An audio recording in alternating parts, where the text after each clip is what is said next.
was struggling in school, and my coach got a notice that I had 3 deficiencies, which meant there were 3 classes out of 6 that I was getting less than a C.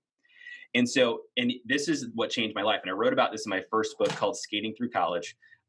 And what happened was he came up to me at practice and he said, and he had the 3 pink slips and he like slaps them in my chest. He's like, "What's with this?" And then I knew what it was. And I was like, "Oh, yeah, I don't know. Looks like they're notices from my teachers." He's like, "Yeah, these are called deficiencies, which means you're not doing your schoolwork." And he said, "We have standards for our team. And if you're not going to abide by the standards, you're off the team. So you need to fix this or you're off the team. Don't bother showing up to practice today." So this is actually this is actually really, might make me cry showing this photo, but that's Coach Downey. He's wearing my Letterman jacket. That's me with a much better hairline, which here was the thing. So because he did that, it was like the first person in my life who challenged me to be better. And he was like, "Hey, we have standards for this team. If you want to belong here, which you do for the fact that you're an athlete and you're fast, but we have a standard for the character of our people." And that was the first time I'd ever been involved in anything that had character as a quality trait. And that changed everything. And so I literally went to every single teacher, as humble as I could be. And I said, "I am sorry.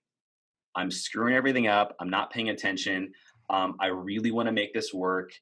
Because also I had some disciplinary issues, and I was given one of the vice principal actually told me that if I didn't shape up my discipline, that I was going to get kicked out of the school. So I had like kind of bad stuff coming from all.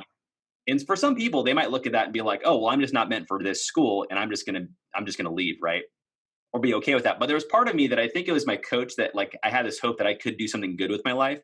But I was like, "Let's stick this out. Let's find a way." And I converted that like 2.7 GPA to like a 3.5 by the end of that semester. One of my D's I converted to an A minus, which was math. And I thought I sucked at math. And it actually, because I went to tutoring every single day after school from that point on, I learned that I'm actually really good and I really loved math. Here's an interesting fact. Our school, our cross country team, my senior year of high school, we were actually ranked the number 2 school in the entire state of California for highest GPA per capita per runner.